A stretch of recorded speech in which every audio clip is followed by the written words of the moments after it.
What's up, Chiefs Kingdom, and everybody else out there in football land? You are here with JP, Caleb, and Quentin on Chiefs Focus Live, brought to you by Manscaped. Your balls will thank you for it. What's up, guys? Doing pretty good. I feel a lot better. How are you guys doing? Yeah, I heard Caleb you were is pretty sick, man. sick last week. Yeah, I was very congested. It was not good. It was not good, but I'm glad to be back. Appreciate you guys holding down again. Shout out to Tommy. Thanks for coming on. But glad to be back. Enjoy talking with you guys 3 times a week. Everything going good with you two? Yeah, man. It's going. I'm not really happy that my boy Steph lost in the playoffs, but it is what it is. I mean, can't really complain too much. He's got his 4th ring. What's up, Scott? He's got 4 rings. He'll get another one before his career's up, so maybe a couple more. Like most of the Kansas City market, I don't care about the NBA. So, man, we need a team. I hope they can have that next 5 years. Get a hockey team before we get a basketball team. Man, I don't know. I want an NBA team. I don't want a hockey team. With all due respect, I want an NBA team. But what's up, Chris? What can you do? I will tell you this: we had a basketball team. Yeah, the Kings. Went to a few of those games back in the day. They was sparse. There was not a whole lot of fans there. Tickets were dirt cheap. Sometimes they were free. How you could sit courtside for free at those games back in those days. Yeah, it was terrible market for basketball back then. But it is what it is. Split time between here and Omaha. Yes, and then they were full time here, and then they got bought and moved. But Sacramento, yep. Yep. So it is what it is. I mean, at that time, Kansas City was too small for everything that they had going on, kind of like how Las Vegas is now with everything they've got going on. Las Vegas is way too small for the amount of sports teams that they're bringing in here. So, now Kansas City's grown so much, and it's such a large fan base. I mean, Mahomes is pushing for an NBA team to be brought back to Kansas City, so that'll happen. That'd be nice. I'd be very, very happy. Yeah, the man himself is bringing it back. So, got a few things to talk about. Like always, we got a few things. It is the off season, but we do our best to keep up with the times. So, a report came out today that the Chiefs have the most games with the shortest weeks, which is unprecedented in the NFL. It's never happened in the history of the NFL to have this many games, short week games. And people are looking at it as a disadvantage. I'm sure the players don't care either way, but that's what people are saying. And then the 49ers also have the most games. I guess they're playing the most teams coming off a bye week this year, which is, a little different. I mean, if you go with the conspiracy thought of it, you'd think, okay, the 49ers actually are a true number 1 defense, probably the best team in the NFC by far. And the Chiefs are the Chiefs. They're the best team in the NFL. So, the other 30 teams are probably, they're probably saying, hey, what can we do to stop these guys? Because we're not going to be great forever. Our windows aren't going to be open for that amount of time like those 2 teams are. Or you could think, okay, maybe it's because they're trying to get the most primetime games, in which you can spread those out. Money. But you can still spread 6 primetime games out for the Kansas City Chiefs out of 17 games. You don't have to. Yeah, you can easily flex. I think they probably will have another 1 or 2. There's going to be flexing. I mean, that's going to be important too. Yeah. You see stuff's going to move up and down. Instead of having a 325, we're moving you to the 720. I mean, it's going to fill itself out. I think there's a good chance they could possibly have even more primetime games just due to how everything has happened over the last couple of years. I think it's very possible just due to what we've seen with landscape in the NFL. Yeah. What do you think, Quentin? Well, so just so everybody's aware, the thing we're referencing is what Warren Sharp put out, talking about what he called rest edges and the net weekly, how many days you have off versus, not. And that Kansas City has a minus 13 net edge rest score because they're going to be facing a team coming off their bye week. And like we discussed last week, going over the schedule, there's just multiple primetime games that the following week, Kansas City's going to be at a rest disadvantage. It's the third worst in the league. And what really impacts them is later in the year and they're going to be 6 weeks in a row of coming off of a rest disadvantage. And I think that, to me, is more of the problem than necessarily the 13 days part of it, because towards the end of that part, right, teams are really coming together, and you lose that disadvantage of being ready to go from the start, right? There's a reason why Kansas City has been so good, even before the Patrick Mahomes era, right? Andy Reid gets these guys ready to go from the first week. And when you get to December, right, that's when guys, you could use the extra day. You see coaches will sometimes limit what they do in practice. You'll see these sort of things because everybody's dealing with something at that point in the season. Yeah, the injuries are high, and it's just like everybody's sore. Someone, you smash your finger on a guy in the game, and it's still puffed up.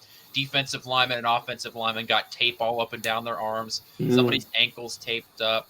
Your hamstrings, whatever, everything. Right? It's you're dealing with something, and so by the end of the year, Kansas City, once again, Warren Sharp put this out, has 6 weeks in a row where they're at a rest disadvantage. And I think that's where the problem really starts to come in, because that can stack up quickly. Yeah, it's the worst time to put that, to have 6 games straight with less rest than everybody else. It's Chris. I mean, don't the Chiefs, wouldn't that actually even out, though, because the Chiefs win a lot of games, they don't practice on Monday to begin with. We really don't get into anything until Wednesday, so will it end up working out regardless? I feel like when they win their games, they've always got Mondays off. Tuesday's like a walkthrough, and they really don't start till Wednesday. Yeah. So I can see them doing something similar to that to help accommodate, because I think, that is a problem to look at. I mean, last one we don't want to see is someone turn ACL just due to the constant wear and tear. But I think the Chiefs can figure out a way to get around it too as a whole.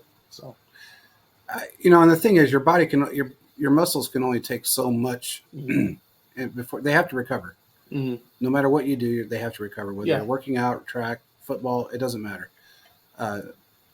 When you don't have enough time to recover, that's when you start seeing all these injuries come about and problems happening. Chris, yes, we did see that. That's pretty insane. And to think about, I think we're probably the only team ever to have 8 games like this. Pretty insane. I think it's crazy. Go ahead, Quentin. I was just saying, I'm much happy they're not on Thanksgiving. Hot take alert. I don't ever want to see Kansas City play on Thanksgiving. That is my holiday. I sit my fat butt down on the couch. I watch 3 football games, and he has 4 pounds of mashed potatoes and gravy. He doesn't jack around, man. Mac up some food, okay? It's gone. I turn into a vacuum, okay? There you go. It's down. I don't care. Put it on the plate. It's going down. It's going down. I can't have Kansas City hypothetically losing on Thanksgiving and just ruining the rest of my day. Well, you can do you see why his name says the doubter? Hypothetically losing on Thanksgiving. Nobody will ever deny the fact that I put that name on there for a reason. Now we know why. I just can't. If they ever play on Thanksgiving, it has to be the last game of the day, right? They would do that. They would. It would have to be, so they can't face the Cowboys or the Lions on Thanksgiving. It would have to be the last game of the day, like the Raiders or some, or I don't know. Anybody. I know at some point, as long as Patrick Mahomes is here, they're going to play on Thanksgiving at some point. I know that's coming, but I would just like to push that off and live in a state of denial for as long as possible, because I do not want Kansas City to play on Thanksgiving. Well, I have kind of a hot take, and you may not agree with this. Noon games are better than the 3:25 games. Why? Because you just get it out of the way. It's better. You get to see. You don't have to worry about all the craziness. I remember, and you guys remember, when the Chiefs were so-so, and they had all the games would be at noon, and you would watch the noon game, and you get all the stress that way, then you can just watch football. Now they're making us wait till 3:25, and that's a long way. And then they've been making us wait till 7:25. And what really makes us frustrating is when it's a 3:25 game, they're like, "Oh, we're gonna flex this a Sunday night football," and you're just like, "Really? Another late night?" Hey, I don't mind doing football all day and then being on with you guys, but that's a long day. I'll be honest with you. I like the only games, but hey. I can't complain. Regardless, as long as they're playing, that's fine with me. But sometimes I'm like, geez, this is a lot. Sometimes I think the noon games break up the day, though. When you really think about it, for your team, if you're watching, if all your games are at noon, You know, it's like, okay, I have to stop whatever I want to do at noon, start back up at 4. It almost takes away your entire day. If you want to barbecue, go to church, do whatever, it's like, okay, wait a minute. I got to get home, barbecue, and have everything done by noon because I got 4 hours. Or if I want to eat at 7 at night, which we can't do because we do shows after the games. Well, JP, you're in a very interesting position. I don't think, Quentin, you know this.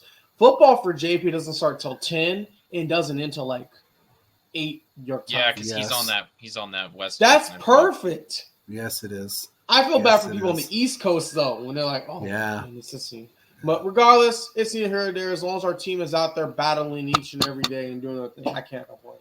I'm happy with the Germany game because you guys are got to get up way earlier than I do. So what do you mean? You have to get up at 6:30. What time do you guys get up? I think I'm up at 8 o'clock regardless on Sunday anyway. Oh wait a minute! I do have to get up. Yeah, you have to get up earlier. Oh well, fuck. Time zones. That just blows. I just run my whole night. I quit. I'm getting off the show now. Yeah, you said it. You got to get the noon games. I actually like it when the Chiefs play at that 3:25 time slot because if anybody, fantasy football players and or people who watch NFL Red Zone, it makes it way more enjoyable to watch the morning games because I don't have to watch one crappy game. I can watch 6 games at once. So when the Chiefs play in prime time at that 3:25 slot, I think that's the best slot for my team to play in personally. Okay. But yeah, it's going to be an interesting season with all of these matchups. Oh, easily. Brad says this isn't new for the Chiefs. They had 7 primetime games last year. They did, but they weren't these primetime games. They're a little different than these are up the ante. They up the ante for these guys. They these are like the games, primetime games that it's the only game on. And we got an extra one. One's, in a different country. We got Christmas. So it did up the ante some. He said, do you remember when we used to beg for one primetime game? Oh, hell yeah. I remember years that we didn't even have a Monday night game. I was like, are you serious? We didn't get one Monday night game? Not even Chiefs Raiders? I mean, no. Now it's a given. Now it's a given. But back in the day, they didn't. There was games that were blacked out. Yeah, I was going to say, I remember when TV companies had to buy out seats to get it to where enough tickets were sold so they wouldn't black the game out. Absolutely. Okay? Wow, I remember that. That's how bad Kansas City used to be. Yeah, absolutely. Is that they basically threatened to take it off the air because not enough people wanted to show up to the games. Well, here's the sad part what you're saying. Go ahead. I'm sorry. The sad part about what you're saying is that they used to actually black them out and not buy the seats. So if you had the attendance was less than I think it was 60%, they just blacked the game out. You didn't get it. Well, I remember one time that happened, and Quinn, you may remember this. It was the Chiefs versus Browns game, and it was the season before Andy Reid took over. And it became literally one of the best games of the Chiefs of the year. But due to us blacked out, I mean, you guys remember Joshua Cribbs used to be kick returner, really good. Had 2 kick returns. Jamal Charles was going crazy. And I'm sitting at my house just watching the game, watching the other games and showing highlights and stuff. And I was like, really? We can't watch this? So I'm glad they don't do that anymore. Because it was a good rule to get rid of. Huh? Yeah, Scott, you're right. I forgot completely about that. We did get kicked off because of a Derek Thomas meltdown, but that's okay. They kicked you guys off because of a meltdown? TV. Yeah, it blacked it out. Excuse me? Yeah. Okay, if there's worse things we see happen, okay. Was it that bad, JP? I'm guessing no, it wasn't. It was just... So it's someone with a button-up tie just saying you can't do what somebody being the no fun league. Basically. Yeah, this was back when you couldn't do anything on TV. I mean, anything. It was Did he celebrate too hard when he got a sack? I don't remember what it was. He started doing I don't remember exactly. I don't remember exactly what. It was so minuscule that it didn't even really mean a whole lot. I'm surprised the Hunt didn't fight it. Well, they didn't have a chance. They didn't have a choice back then. They didn't really have control of the markets back then like they do now.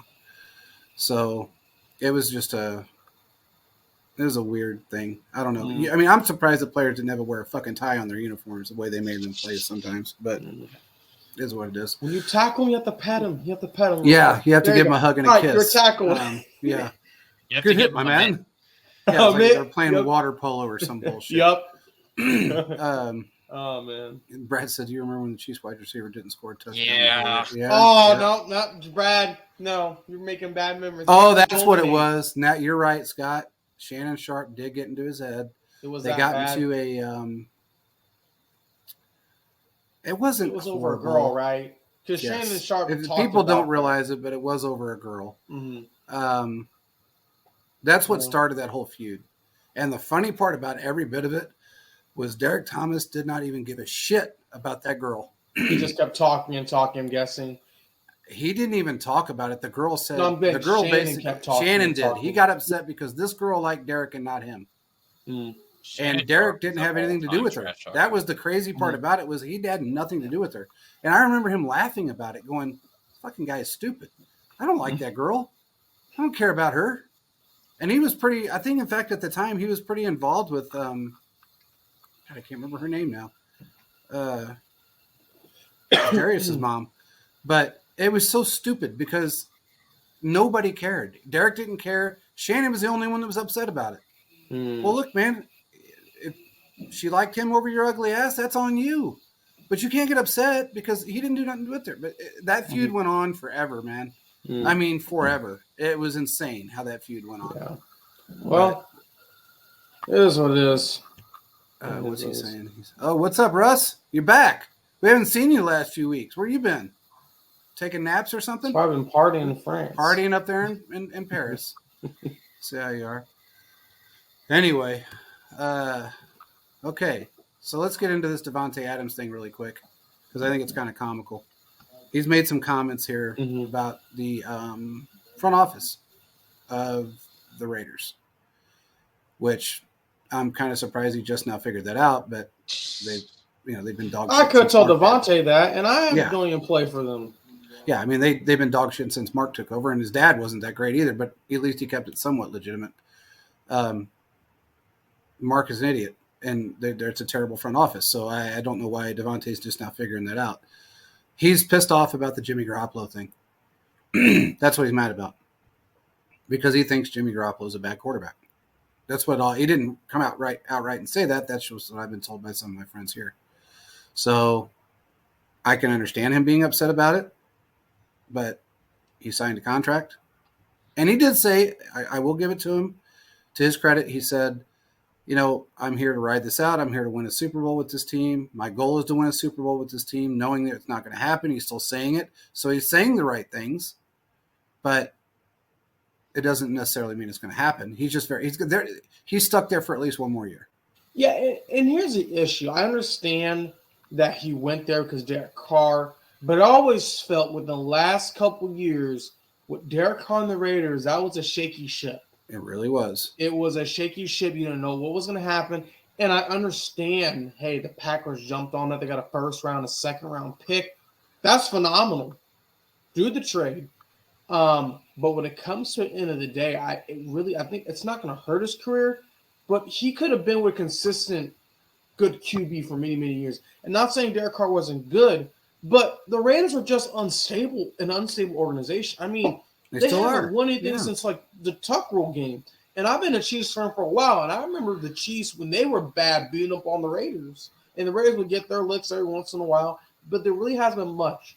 And I think, honestly, at the end of the day, Davante Adams, he's going to get traded probably back to the NFC or somewhere. Okay, this is what can happen. Either he's going to get traded back to the NFC or it's going to be similar to what we saw at Randy Moss, where he's going to try to force his way out, maybe like AB did. Yeah. Davante is really good, but I understand he wanted to play with Derek Carr, but what it came down to at the end of the day was this. Derek Carr was tired of being up there, and it didn't matter if Davante was there or not. The ship was already going to sell. There was all these high aspirations that, the Raiders are going to go and win a Super Bowl and all these different things. They can't even get past the Chiefs. Dude, they haven't won a playoff game since 2002. And they haven't done – and I understand. I just feel like when it comes to – and Quinn, you may agree with me with this or may not. The hype that some of these teams get when these moves happen is like, I need to see it before I believe – sorry, whatever that term is, see it before I believe it. Because what I've noticed over the times, like the Chargers – signed J.C. Jackson, traded for guys like Khalil Mack, and then didn't do anything to stop Mahomes, and those guys either got hurt or didn't show up in the playoffs. It's more the thing what we're seeing now is, you can put a bunch of stars together, but you need a supporting cast, kind of like what's going on in the NBA. They're having it to where you really can't have a lot of superstars on the team. You need to build a cohort. And that kind of feel like that's what we're seeing in the NFL, because, you can have a couple stars, but it really goes down to these other different individuals as well. It's not just one or two people. And I think because of that, they were like, oh, because we have Carr, because we got Devontae, we're going to run over everyone. That definitely was not the case whatsoever. And he got a huge reality check once he saw what they did to Carr. Yeah, I think that probably what really pissed him off is what happened to Derek Carr, because, it was kind of a dirty exit, right? He got benched before they let him go, and I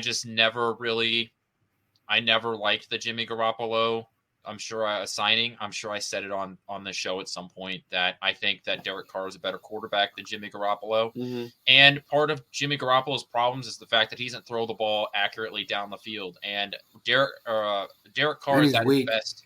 Derek Carr is at his best when he throws the ball down the field and is able to get some of those chunk yardage. Is what his best seasons are, is him throwing the ball down the field. And who better to throw to than Davante Adams? There's probably only a couple of receivers that are better at catching the ball down the field than Davante Adams. Plus, you add on to the fact that, Derek Carr and him were college roommates and friends going back to college. It seems like it was one of the reasons why he ended up there. He was talked about it a ton.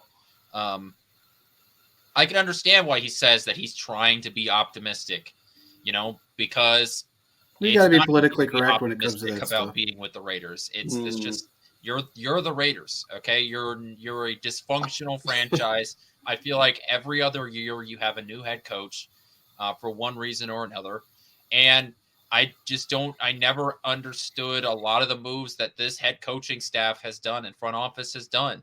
I could have told you this before they even signed their new head coach and their new front office guys, because this is what happened in Denver.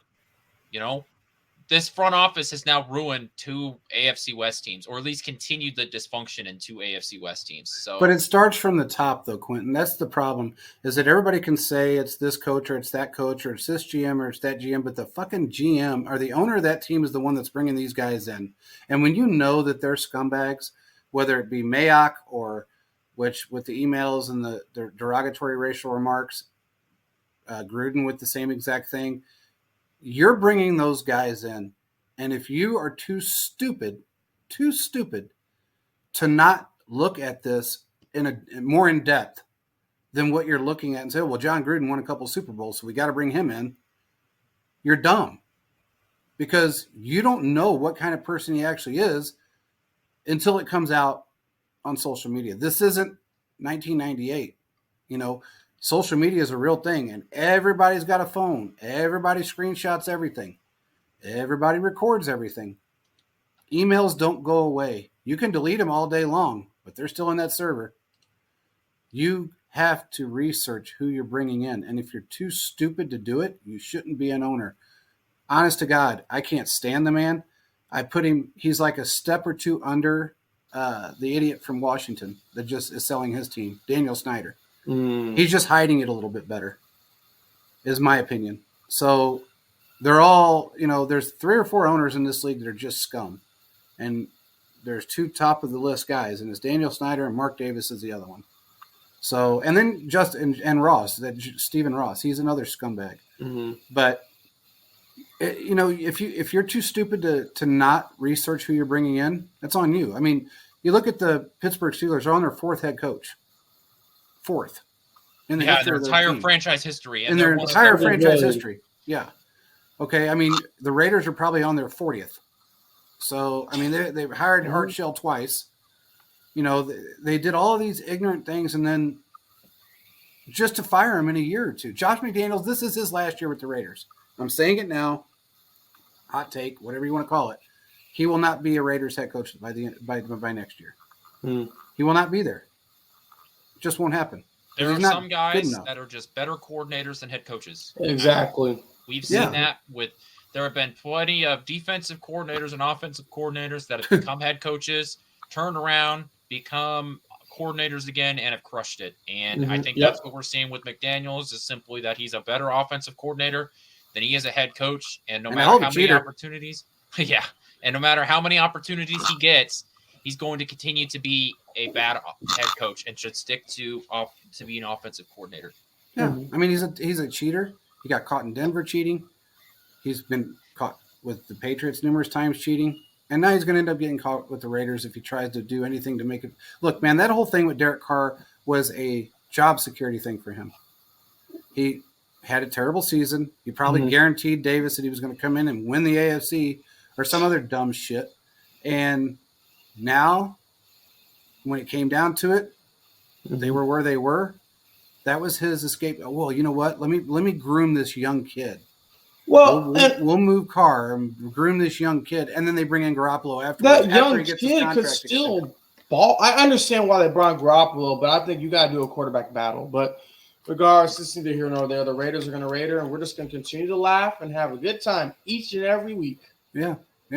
So. And then next year we'll be trying to figure out who their new head coach is going to be. It's really what it's going to boil down to. Yep. And it may be Brady.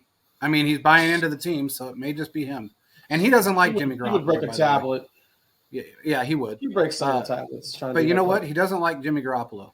So I'm really kind of surprised that any of this is even going on because that was part of the influx of issues that happened towards the end of Brady's career with the Patriots was Jimmy Garoppolo. I mean, everybody knows that, and if you don't, you should, that Belichick wanted to put Garoppolo in and wanted to get rid of Brady in 2018. And Kraft fought it and didn't let it happen. So he doesn't like him, is what it is. What do you say? He said legendary CBS broadcaster Jim Nance. He says that Tony Romo could call 9 Kansas City Chiefs games this season. Holy shit. God, that's all we need. All he does is give the opposing team all our plays. I think that if he goes back to the way he was his first year, it would be fine. I think when people fell off of the Tony Romo train, and this is where I had a problem with it, was when he just stopped doing his detailed analysis of stuff. And that's when I was like, you're no longer bringing anything to the table. You're just kind of making noise. And I don't want you to just kind of make noise, okay? If I wanted you to make noise, I turned on the Nickelodeon version. Yeah, for Christ's sake, it was like watching a Bugs Bunny show. Whoop, whoop, whoop, whoop. I mean, all this bullshit noise. If I wanted to watch cartoons, I could watch cartoons. But all the noise. But I always felt like I didn't know people didn't like it, but when he told plays before it happened, like, it was kind of cool to see, oh, this is what he means. You can kind of pick up on things as a casual fan or people who were looking like, oh, it makes sense now. So, well, you do know there's both sides of reprimanded, right? Did anybody hear about that? What was it go over that? Oh, yeah, that was the beginning of last season. Yeah, he got reprimanded because they said he wasn't studying enough and learning how to call the plays. He just kind of dropped off and forgot about how to be an analyst and what it takes to be one. And that was part of the problem. I mean, he got reprimanded. They actually were considering replacing him, and I think he got a pay cut because of it. So, wow. Yeah. So, I mean, is what it is. So I'm guessing you have to watch a lot of film then that were at least understood. What was he just throwing outrageous stuff? Because I didn't remember him much talking in these other games. Remember like his first season in the booth, right? He was using the pen. He was drawing out plays, calling out defensive checks. He was doing what a color commentary is supposed to do, which is add value to the production side of it. And I think that he was so successful and up on his first year that maybe he didn't feel like he had to do that as much. And I think because he had just come out of the NFL, he knew all these teams well because he had been studying it for his other job, right? Yeah. As a quarterback, he had been studying all of these defenses as a quarterback. Well, then you're a year plus removed from the league. You know, you haven't spent as much time, so you don't know some of the nuanced differences. And the NFL, as we know, is constantly changing. So if you don't keep up with it, then, you're not going to know. So, when you're calling Josh Allen Mr. January. He said he was in God mode. When you call him Mr. January and you're just no longer really adding anything of true value to the broadcast, then I don't want to listen to you. Mm-hmm. And then the problem too is that he always said the same thing. He reminded me a little bit of what Chris Collinsworth does, and I don't like Chris Collinsworth. I don't like Chris Collinsworth, and this is the reason why. If you listen to him, you're watching two teams. You're watching Kansas City and you're watching Buffalo. Okay, they're playing each other, and he's talking about Patrick Mahomes, and he's the greatest thing that ever hit the turf. And if he throws an errant pass or an interception, and then Josh Allen has a touchdown, Josh Allen is the best thing to ever play football. He's the best quarterback ever. Then in the next sentence, Patrick Mahomes, he just can't be stopped. I don't know anybody that can stop Patrick Mahomes. He is the most lopsided guy when it comes to calling out games and being a commentator, because he just doesn't stick to one side. Look, man, if you think Patrick Mahomes is the best, okay, he's the best. But don't sit there and say in one breath Patrick Mahomes is the best to ever play the game, and then in the next breath when Josh Allen is on the field, he's the best quarterback to ever play the game. You can't do that. You got to pick one or the other. I think sometimes he's terrible about lost that. in the moment. And you just can't do that as a. I don't think you can do that as a color analyst. I mean, obviously, when a guy throws like that, the 13-second game, right? Yeah. Like that, that back and forth of the last 2.5 minutes of that game. I mean, obviously, you're going to be excited, you're going to be pumped, and you're going to get into it. But you still have a job to do as a color analyst, and you can't completely get blown away by the moment. You still need to be able to explain what you're seeing and how you're doing it. So I just think that sometimes he can get lost in the moment, and I think he just sort of lost his Midas touch. Yeah. Hey, what's up, Chiefs Live? How you doing, man? Well, I will say this. Collinsworth is annoying. And not only that, I tell you who else is it was kind of comical, and I do like Greg Olsen. I think he's good at what he does. I think he understands the game very well. He understands, the positioning. He understands formations, schemes. But it was kind of comical when you were watching Jarrett McKinnon, when he was running for that, when he got the ball down towards the red zone, and when he was running, and all at once you hear Olsen say, "Wait, he's got to get down! He's got to get down! He's got to get down!" Like he didn't know that, and the entire Chiefs organization didn't know that. It was almost like he thought he was just going to run it in for glory. Well, and I think the reason why is because you have a lot of plays in the past where the guy has just run in, and it's caused their team to lose. True. I think, honestly, wholeheartedly, I don't think the Chiefs would have lost that game, but it makes sense. It adds a little commentary to it as well. So, I mean, he was pretty animated. He thought for sure he was going to run that ball in. He was very adamant about that. Holding, supposedly. Yeah. But regardless of here and over there, Quentin, you have a player you said you want to talk about tonight. Yeah, so I've spent a little bit of time here. I think it was early last week. We talked about some of the undrafted free agents, if you remember our conversation, JP. Yes. And I said I'd look at some of them and just give some of my thoughts. So one of them crossed my I was looking at him, and he sort of spiked my interest. It is a defensive edge rusher, Truman Jones from Harvard. Okay. He is interesting because he's 6'4", and is 250 pounds. So he's got some weight on him. He seems to have some good bend, and that's good to see, right? Because that's something that seems to be much more difficult to teach in the NFL. There's not a lot of guys that can utilize that very effectively. To be nice about it, his footwork is has more to be desired. Okay. He has some bad footwork, and I don't know the guy, so I don't mean this as like an insult. Sometimes I feel like he gets lazy on his pass rushes, or I don't know if it's just he gets defeated. He doesn't have a second move. Maybe that's it. But when he gets beat, he gets beat. There doesn't seem to be anything else that he has sort of out of his like toolkit. There's not a lot of hand swipes or swim moves that he's able to use. And I just don't know if he just literally doesn't have that. He just doesn't know some of those things. But he has good bend. He is pretty quick when he gets around the edge. When he gets a blocker moving backwards, you can see it. But it's just if he gets stopped, he's stopped. So that's why he was a That's why he's an undrafted free agent, right? If he was, this great prospect, somebody would have drafted him. He has a good spin move when he's able to get around that edge, right, and bend. It seems like that's really the only thing that he's able to really take advantage of. He ran a good force, so he's speedy. But if he gets blocked by a big left or right tackle, I'm not sure that he's really going to be able to do anything. So this is kind of what I've got on my bulletin, Quinn. I don't know if you agree with me on this.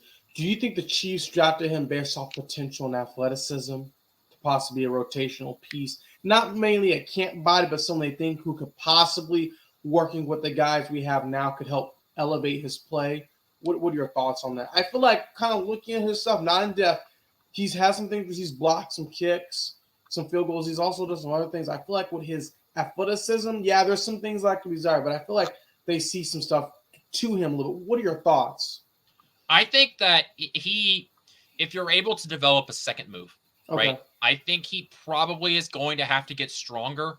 I don't know if that's part of his problem, that he just doesn't have the physical strength to move some of these guys.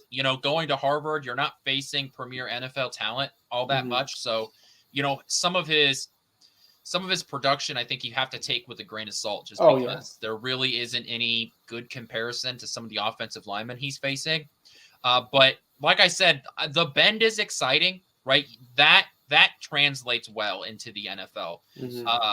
The fact that he's an undrafted free agent means that you get to do, one, you need bodies for camp, but two, you get to see him. And he was one of the Chiefs' top 30 visits, right? And you got him as an undrafted free agent. So there is some interest there, right? You didn't just meet with a guy and then pick him up as a undrafted free agent for no reason. Gotcha. I think that at best you can expect him to be a rotational piece. If you can develop a second move, whether that is, just working with your hands, I think that would be really beneficial to him because, like I said, when he gets in the backfield, he's fast. I mean, I've seen some stuff. He's good. Your point about him getting picked up for his athleticism is probably true. It's just he needs a second move bad because there really just doesn't seem to be. If he explodes off the line, gets around a tackle, and he's good. If he isn't able to do that, then it's a wasted player on the field, it seems like. Now, isn't this the kid that ran like the 4.740 and is like a biophysicist or something, graduated with some insane degree that most NFL players would never think about having? I mean, he ran a 4.68. 4.68, yeah. I mean, he went to Harvard, so he had to graduate with something fancy, right? Yeah, it was like it was insane because they said it was the first NFL player that had that type of an education. Listening to him talk, if you've ever listened to him, he's extremely intelligent, very well spoken. He understands the game very well. I'm hoping he doesn't have the D Ford effect when you talk about losing his second gear, because that was part of D Ford's problem, is that when he got beat, he just gave up. And at the beginning of D Ford's career, he didn't do that, because he rarely got beat. But when he did get beat, he did give up. Yeah, I don't want to make any assumptions about a guy in terms of I hesitate to say anything like, oh, it's lazy or anything like that, because he has that sort of George Karlaftis type thing where he'll run upfield. He'll go after guys. He can chase down a running back in the backfield. I mean, he's very athletic.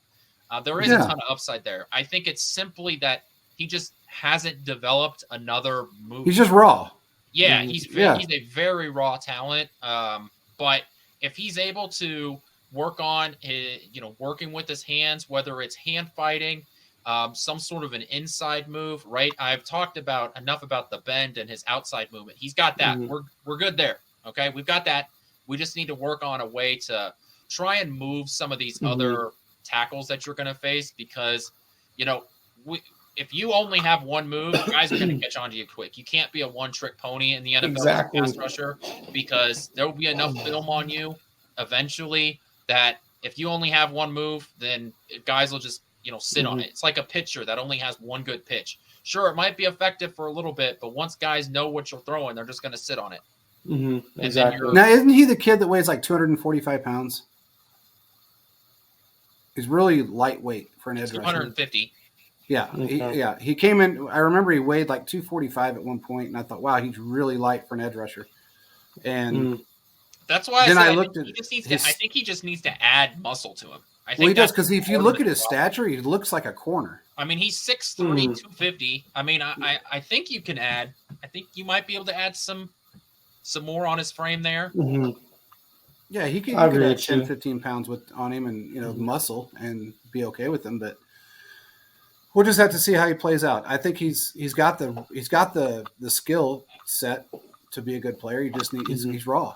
And he's very raw. That's a good way to put it. I wish I would have thought of that word. Or he's a very raw talent, which is why he's an undrafted free agent. But just going through the list, right? I think that out of the guys to make the roster, he seems to be one of the guys that can make the 53, or at the very least can make the practice squad, because he is truly a raw guy. So that's another guy I'm gonna look. I don't know what number he wears for Kansas City. I can tell you. I can look it up right now. Actually, I just saw it. You go up to camp or anything like that, I would keep an eye out for him during some of those pass rush drills, because I do think that there's some real talent there, and that there's a chance that he can make this roster. He wears number 57. 57? Mm-hmm. Yep. Okay. Well, here's most guaranteed money given in 2023 undrafted free agents. Yeah, undrafted free agents. Kansas City, $1.1 million over the New York Jets at basically a little over $1 million, right at $1.5 million. So the Chiefs find that talent in the late rounds and undrafted guys, and they award it. Yeah. So I mean, I would say that if they're bringing them in, they're bringing them in for a reason. As you said, they did. He was one of the top 30 visits. We've had a lot of guys. They're still complaining about Rice, which is amazing to me on Twitter. But he's going to be, he's another guy that I think is going to have just a tremendous upside. Yeah, he may have his flaws in certain ways, but those can be worked out. Mm-hmm. All these players are on a team that have great coaching all the way around. So if anybody can get it out of him, it's going to be Joe Cullen. Joe Cullen's going to get everything out of you. We found that out. So, in fact, that was the best coaching acquisition that we've had in years. And I think any team's had in years. But anyway, what is Philip saying here? He says, my guy Prince, number 34, he's going to be running back 3. I agree with you. And we were going to talk about this a little bit too, because I'm glad you brought that up, Philip. There's been a lot of talk about Clyde and his involvement in the team moving into the season. I don't believe you're going to see Clyde as the number 3 running back. From what I have heard, he's either going to be cut or he's going to be traded somehow, some way. He's not going to be on this team, or he may end up on the practice squad. Wow, that's a huge fall from grace. Yes, the squad just has to be cut. He will never make it on a practice squad. What? He will never make it on a practice squad. Someone will steal him. Well, and that's fine. Let him. Take him. I mean, who gives a shit? Then you take over his contract. I don't care at this point. Here's the thing. Nobody wanted him during the draft. Nobody wanted him prior to the draft. We tried to trade him during the regular season last year, and it didn't work out. And we're still having that issue. So there's a reason why nobody wants him, including the Chiefs. It's one of those things that you just have to really – everybody that's out there that's a Clyde – I'm not mad at Clyde. I'm not saying he's a bad individual. I think he has other priorities other than putting all of his effort into playing the game of football. He's somewhat injury prone, but he doesn't put everything into it. I think the transition from a historic offensive line to, even though how great they were, and it really didn't matter how great they were in college, you're still going to the NFL. He had a great rookie season until he got injured. Oh, wait, he got injured again. Then he lost his job. And now you got Prince that is better than him. I'm sorry, but he is. He's a better player.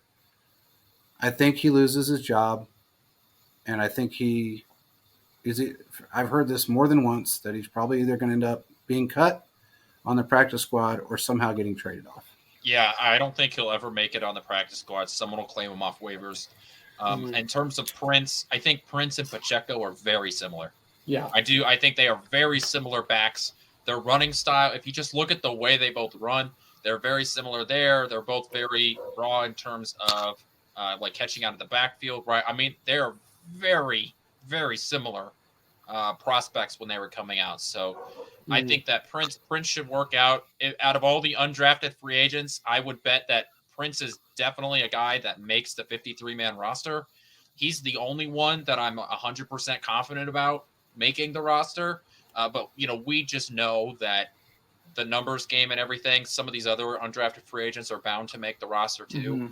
But yeah, Prince is an exciting prospect to have come in as an undrafted free agent. And, I know that we have some other guys on the roster, in terms at the running back position, but injuries are bound to happen.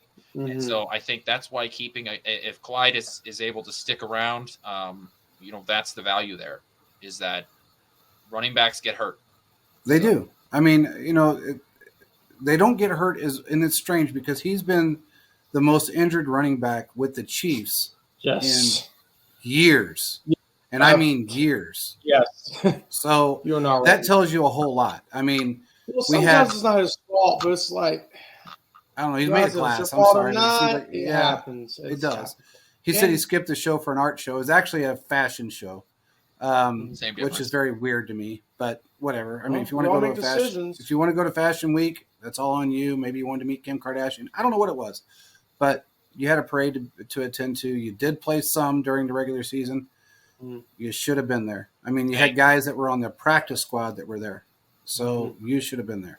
Yeah, I don't know that whole situation. I don't know. That's a little weird to me. Very weird to me. And that tells me a lot about his commitment to the game. I mean, you have to commit, man. You have to commit. When you sign that contract, you're committing your life to the game. Look, man, I remember players in the day that their wives were laying in a hospital bed giving birth, and they were playing football on that day. Yeah. And if you left and didn't show up, you were fined or cut. That's just how it went. I remember those days, and I used to think it was wrong, but I understood why it happened. And now, now the teams are giving concessions and saying, "Hey, man, go be with your wife." Some players and their wives understand, and they say, "You know what? I've seen my other kids get porn. I'll be there for the kid. I got to finish this game." Especially skill position players. They're very, very in tune to the game. I'll put it that way. So I don't know, man. I don't have a lot of faith in him being on this roster, especially from what I've heard. And I still don't see it happening. But regardless, we have to move on from there. What's Philip saying here? He said, my other sleeper undrafted free agent make the roster is Cam Jones, linebacker, number 44 from Indiana. He's a violent hitter. He is a violent hitter. He's the next one on my list. Yeah, he's a violent-ass hitter. You're not lying, Philip. I watched his film. The dude, he's pissed at the world when he's hitting somebody. I mean, he's a mad individual. He hits like Pacheco runs. So, I mean, it's insane. He's very good. I've got one more topic for us, and it's going to be pretty quick. So we know that Quinn Williams from the Jets, right, is asking for another contract. He's playing on his 5th-year option coming up this season. He had a career year last year, and is trying to get he's trying to get an extension before the season starts. So just to go through, and I just want to know how you guys think this affects Chris Jones. And let me just tell you about the highest paid defensive lineman, interior defensive lineman right now. So obviously Aaron Donald is on top with almost $32 million. Number 2 is Jeffrey Simmons at 23.5. Okay. Where does Chris Jones fall in that range? And because Quinnen Williams reportedly is trying to split the gap between Simmons and Donald. How much is Donald making again? 32. 32. So that tells me that is a little concerning. I'm not gonna lie. It sounds like from this, Quinnen Williams will end up about 26, which means that Chris Jones will be about 28. Then you're running to the area. Then look, we want to have you, but if you're gonna want this much money, we'll just trade you for some picks and call it a day. Approaching that territory. I mean, I would have thought they would have signed him by now, but it's an extension. I'm not going to freak out until mid-July. No, and it's going to be an extension anyway. Look, this deal is all but done. I've been told this since really, before the season was even over last season. He agreed to an extension. He's made enough money. He is enjoying the Super Bowls. He is enjoying the playoffs. He loves Kansas City. Mm-hmm. I don't think a couple $1 million on a contract that's quote unquote base salary contract that you really won't ever see. Mm-hmm. I don't think that's going to affect Chris Jones. He's kind of got that. He's learned to have that Patrick Mahomes mentality that I make enough money. I've made enough money. I don't need to be the highest paid guy. I'm going on 29 years old. Mm-hmm. So why would I risk not going to another playoff, not going to another Super Bowl for an extra couple $1 million a year? And that's a fair point. I'm just having flashbacks the first time around. He didn't go to the OTAs. He missed part of camp. I would say that's different, though. Yeah, because one that was his first big contract. And two, I would say that you were allowed to do that then with the NFLPA. You were allowed to skip some of this off-season programming stuff. You're not really allowed to do that anymore. Because the way it used to be is that if you skipped out on some of that stuff and you eventually signed a contract, the NFL team would pay your fines for you. Like the organization would. And they would. Yeah, and that was $50,000 a day, by the way. Yeah. So, but now in the NFLPA, they're not allowed to do that anymore. So that's why you have these players that are like, they call it holding in, where it's like, oh, coach, my hamstring, I was hurt today. That's the sort of stuff that we see now instead of holding out because they're not really allowed to anymore. Because I feel like, go ahead, I didn't interrupt you. Go ahead. I just think that to me, Chris Jones right now, he's making that $20 million average on his last contract was $20 million. I think that he probably does deserve to be up in that $28 million. One of the things that has been nice is that you're right, JP. We haven't heard him come out to public and say, I'm number one. I deserve to be number one. Unlike the Tyreek Hill situation where after that Davante Adams contract was signed, it sounded like, he wanted to be the number one guy. And that was the conversation from that point on. Yeah. Chris Jones has made a lot of money and he's still going to make a lot of money. Every player gets $1 million for winning the Super Bowl. They get $500,000 for every playoff game they win, and that's not any money that is cut or anything else. That's handed to them. That's just a check they get the following Monday. He understands the NFL well enough, and so do the Katz brothers, that a baseline contract, just like Tyreek Hill's, it says $30 million a year, doesn't mean you're going to get $30 million a year. Tyreek Hill will never see $30 million a year by the time this contract is up. What he will see is about the exact same amount of money that the Chiefs originally offered him if he would have stayed and went to the Super Bowls. But there was I don't know. I just feel like so. He has 2 Super Bowls. He's going to want his money. Yeah. Well, but here's the thing. 2 Super Bowls and one. So I understand. I don't. I felt this is different from the Tyreek Hill situation. I just feel like at the end of the day, if we don't have him signed by July, mid-July, it's going to be like, He's already signed. That's the difference. He's already signed. He's still on. Yeah, he's under contract for the rest of the year. He's under contract for this coming year. That's a good point too. Is that the last time these negotiations were around, he was on his last, gasp. That was the final year. Yeah. So he's still under contract.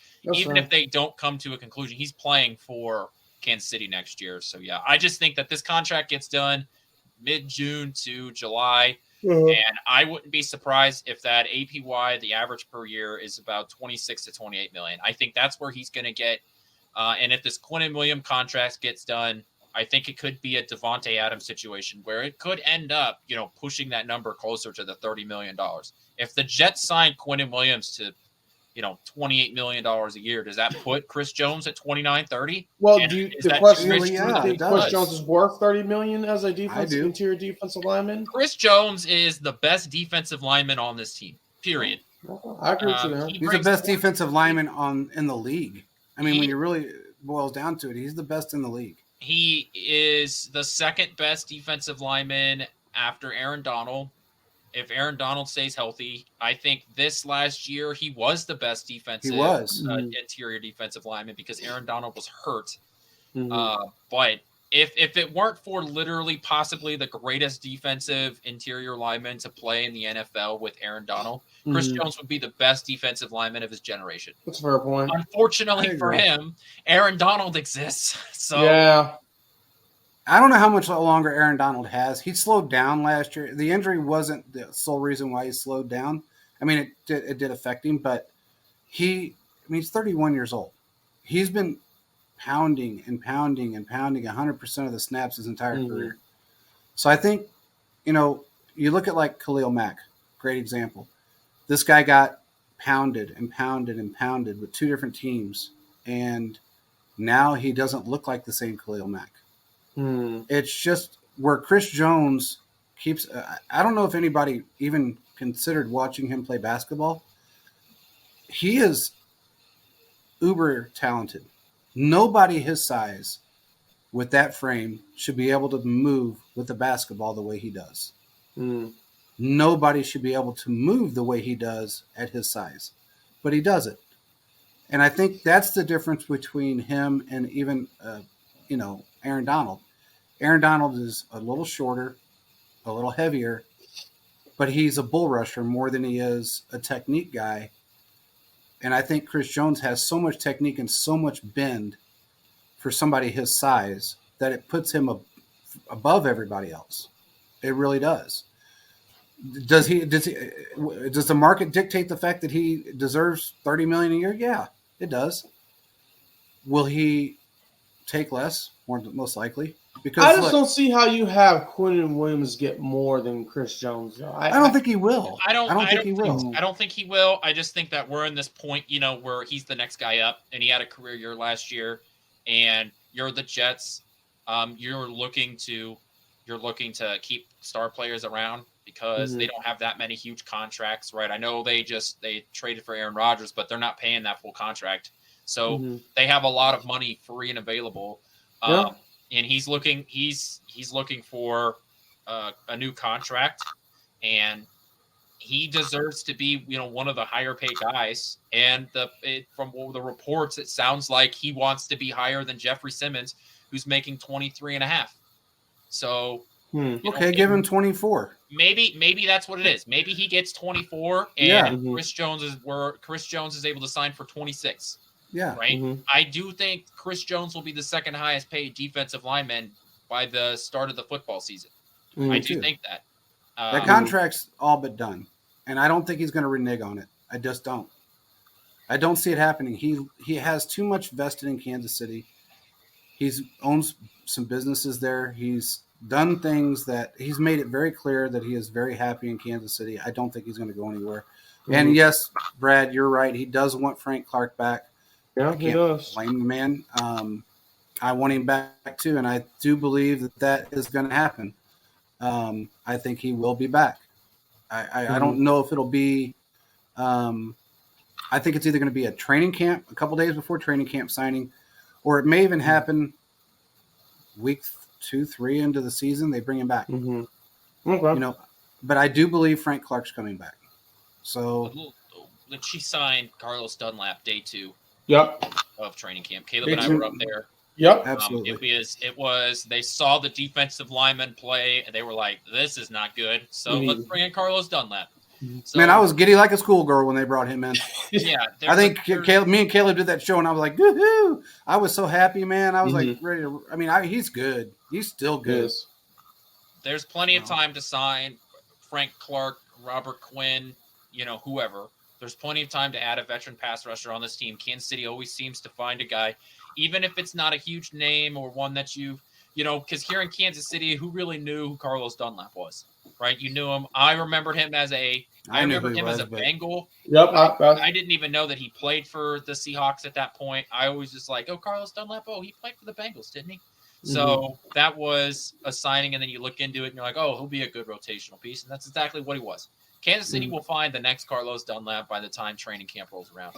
Yeah, I agree with you. They'll find someone. There's always someone out there. So. Oh, by the way, really quick, let's get off of the MVS slander, everybody in Twitter land. I'm tired of hearing that MVS sucks. He does not suck. MVS was brought in to do exactly what he did last season. He played his part. Could he have done more? Yes. Did he? At some point he did. When we needed him the most. He proved that he could play the game of football in different positions besides being a decoy and a deep threat. Leave the man alone because he's here for another year, and he may just be that guy that helps us win another Super Bowl. Not everybody is a 1,000-yard receiver. Damn, Scooby. Not in our offense. Not when you're as spread out as we are. You're just not. I mean, you're going to have a Travis Kelce. You're going to have maybe a wide receiver one that may get 1,000, but everybody else is going to be that 400 to 700-yard guy that helps us win Super Bowls. It's that simple. We are a spread offense. That's what we do. Exactly. Get off the man's case. Because honestly, if you play for any other fucking football team, everybody be ranting and raving about how great he is. Yeah. You remember when you guys all bitched about Frank Clark and his contract wasn't worth it and he was a piece of shit, he wasn't playing worth the crap, blah, blah, blah. Now that he's not here, everybody wants him back. All you same assholes that deleted your tweets about Frank Clark are all wanting him back now. So chill out, man. I mean, it's getting on my damn nerves. Anyway. I couldn't tell. Yeah, it irritates me. I can't stand when somebody that's sitting on a couch eating fucking ice cream and watching Roseanne or whatever other stupid-ass old sitcom they like wants to decide on if a player is good or not when you ain't never played a contact sport in your life, probably can't even play chess well. So please, stop bitching about players that you know nothing about, and why are you complaining about their contracts? You motherfuckers don't pay them. You don't pay them $1. You don't pay them nothing. They're emotionally invested, JP. They think they're worth all that. You act like they got checkbooks out. Man, you guys ain't got – you couldn't pay $1.27 of their contract, much less anything else. So quit complaining about what they're making. Yeah, I think that the MVS thing is, one, you sign him in free agency, right? So, you're always paying a little bit more for bigger names on free agency. I think the other thing is that the expectation for MVS, I think for some people wasn't fair because, it was, okay, Tyreek Hill's gone. MVS is our new, deep threat. And I don't think that was fair to begin with either. So I think for some people, I think the expectations for him were too high to begin with. And they should have known what they should have listened to the press conferences and said, okay, MVS was brought in for this specific reason. He wasn't brought in to be the only deep threat we've got. He was brought in to be a decoy and to throw to open everybody else up on that field because we're a spread offense. He wasn't brought in to be the sole deep threat on this football team. And that's good. Oh, I was just going to say, I don't think the MVS contract has limited you from signing anybody else. No. I know that it to some people, maybe you're overpaying him, but this is the last year he'll be on the team. I don't see them using that third year. That third year was always a fake year to begin with. So unless they change something around. Yeah, they may want him and may want to keep him here for another year. Who knows? I mean, they may extend him out for 2 more years. We don't know what he's going to do this year. We don't know what his role is going to be. I mean, you got a lot of new guys coming in. I think it's the exact same role. It may be the same role, but he may have a bigger part in that role. Who knows? Maybe he got a little bit more in sync. Everybody said that, okay, we got one comment here that said that, let me see it. It says that my biggest issue with MVS, he never seemed to be on the same page as Mahomes. Well, he was, because there was only a few drop passes that he had. He was usually in position. I do think early in the year, I think that does seem to be. It was the case. I would say that early in the season that there were some times where I felt like they weren't on the same page. And, when something happens like that early in the season, you're going to – that's just what you're going to remember. And then especially for a guy that's not a huge part of the offense, right, when you see that early in the year, you're going to make your mind up. And So, yeah, I do think that there were some times that Mahomes and MVS couldn't connect. I do think that that's fair. I agree. At the beginning of the season, it's true. Here's my one thing before we end everything tonight. I understand people want a lot of deep connections, like throwing the ball down the field, but we're not – and not saying this if you are saying this. I'm just – what I've noticed on Twitter. We're not going to get the Madden simulation. I'm going to throw the ball $75. John Finley's going to catch and try and run for a touchdown. The more I've researched on football – those are more of an anomaly. You're just going to get a lot of dink and dunks and things like that. You're not really going to be burning people on the field. It's going to be like a slow burn, like a quick, fast thing every single time. So I'm not saying this viewer, but just saying people in general I've noticed, like they're expecting I want this. So in actuality, you're not going to get that all the time. So my last comment on this, it will be this. We also have to remember Kansas City changed its offense almost completely too. Remember, we had problems with those deep cover 2 offense or cover 2 defenses where they were taking away this. Yeah, the too high safety shell. Yeah. Yeah. That too high safety shell was really killing us. So we had to completely adjust our offense too. So, we didn't have as many of those, deep passes, not just because of the that we had, but simply because defenses weren't really allowing it, which is why we had more of those long drives. Juju Smith-Schuster became a bigger part of our offense because he was brought in to play the Travis Kelce kind of role, a lot of over the middle, a lot of shorter stuff, breakout. So the MVS role wasn't going to ever be as much as a Tyreek Hill to begin with because you were running a different offense. Exactly. That's absolutely true. And that you took the words right out of my mouth. I mean, when you're not targeted nearly as much deep down the field as you may have been with, say, Aaron Rodgers, you kind of lose your sync a little bit, especially when you're playing with a new quarterback that's a little bit more elusive. So it took him a little time to get acclimated, but he made some phenomenal catches downfield. Remember the one-handed grab that was just stupid? He stretched way out to catch that pass and snagged it on the way down. And he had a not behind the back, returned to the side in the Super Bowl. I mean, early in the season, he showed, but he got that perfect when he was running, jumped to the side like that, caught it. I mean, he showed up. It's going to work out. I'm not even worried, to be honest. It just takes time to acclimate sometimes. And he acclimated towards the end of the season. And he did a really good job of it. So, when everybody especially in the playoffs and Super Bowl. Everybody was hurting. He stepped up. He was there. And so I've got no problem with MVS. He's exactly what I expected him to be. 750 yards-ish, give or take. Yeah. And again, this is no slight on anybody, but this is a different style of offense. We're not playing the and I think a lot of the problem is that people always remember the 5,000-yard season. They always remember the following season that Mahomes was throwing 40-plus yards down the field almost every other pass. That's just not going to happen. It's not going to happen anymore. No, they you're going to see that when players are a little more acclimated to the way Mahomes plays. They get a little more used to the system. You're going to see probably this year you'll see a little bit more deep passes from Mahomes because he's always ready to do that. But his numbers were higher last year than they were the year before with Tyreek. So I'm not going to complain about what we had on the field last year. Yeah, I'm not going to complain about it. I mean, it's fair to bring up, some of the stuff that happened, but I mean, it's not a huge worry about me. I have Patrick Mahomes, I have Andy Reid. I know that, when we absolutely 100% needed him, he was there.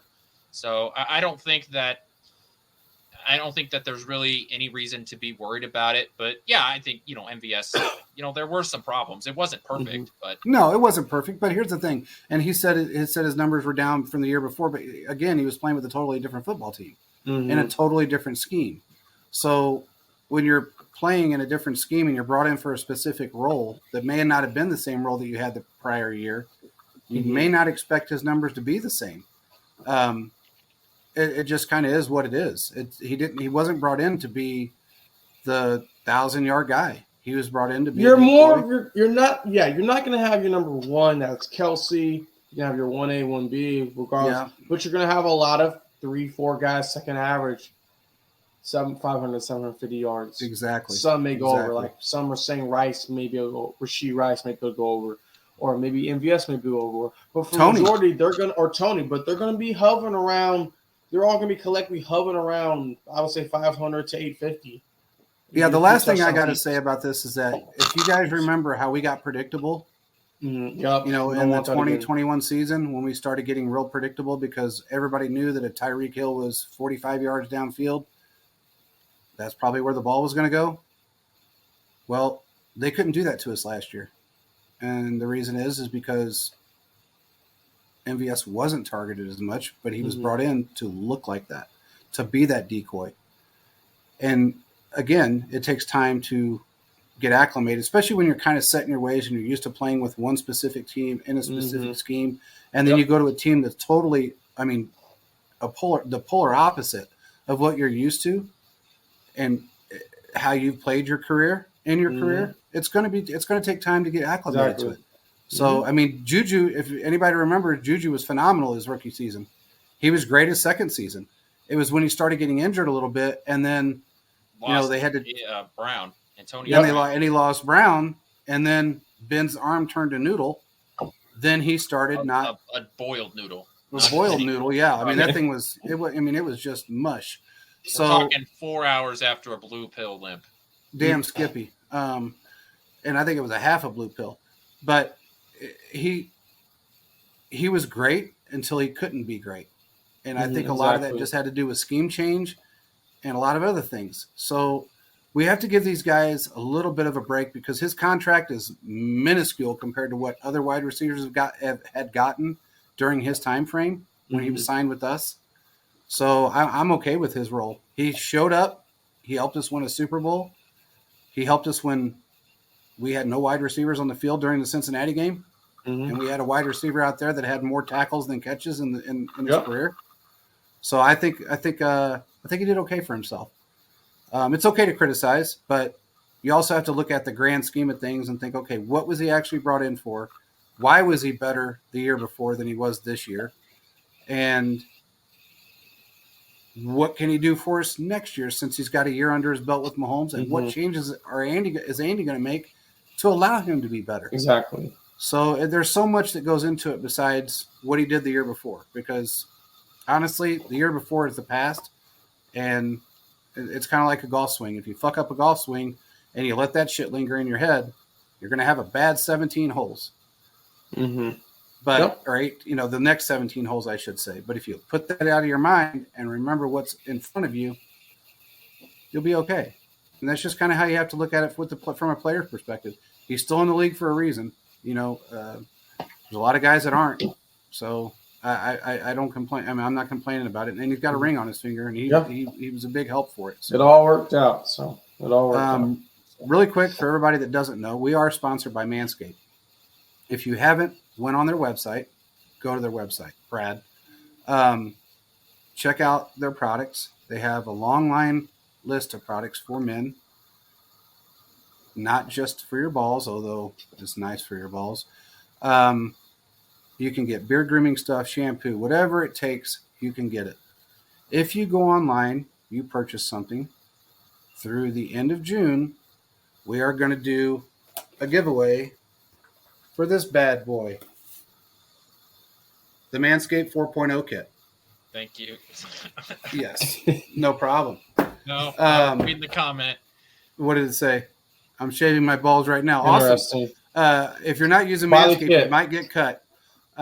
No, they have some of the best products out there. It's not just about your nuggets. It's about everything. They have shampoo, conditioner, cologne, beard grooming kits, deodorant, ball deodorant. They've got everything. Give it a shot. Go on there. Use the promo code CheeseFocus. You get 20% off. Buy whatever you want. It doesn't matter what it is. Give it a try. If you do that, DM us your receipt. We will put you in the running for the 4.0 kit, which is about $179 kit. And also, by the way, they have the most comfortable underwear, boxers you will ever wear. And is there a pair of the boxers in the kit too? And there is a pair of the boxers in the kit right here. You'll also get this nifty Manscaped t-shirt that says "Your balls will thank you" right on the back. Wear that out to your kid's school. Anyway. And end up on a list. You may not be able to go within 100 yards of your kid's school after that, but at least your wife will have to pick the kids up. Exactly. And your wife might be happy with what you end up looking like. If you're one of those hairy back bastards, this thing will take care of it. I'm just telling you, it's a hell of a kit. It's all for men. You'll enjoy it. Mm-hmm. With that being said, do you guys have anything else? No, I think we're good. Oh, really quick, we do have a special guest coming on the 30th of May. Is that right, Caleb? I think so. The 30th of May. One of the guys that we knew I kind of knew back in the 90s, with all my friends that played for the Chiefs. He's going to come on, talk about what the Chiefs look like now, 7-year veteran. Not going to give up his name right now, but you'll see when he comes on the show. Really cool dude. And we're going to love getting his perspective on the Chiefs now versus the 90s, talk about some old times. And it'll be fun. So with that being said, I don't think we have anything else. We appreciate everybody for joining. Make sure you do check out the Manscaped website. Chiefs Focus is the promo code. And get your balls trimmed up. That's all I have to say. Thank you guys for joining. We will talk to you again on Thursday. Peace out, everybody.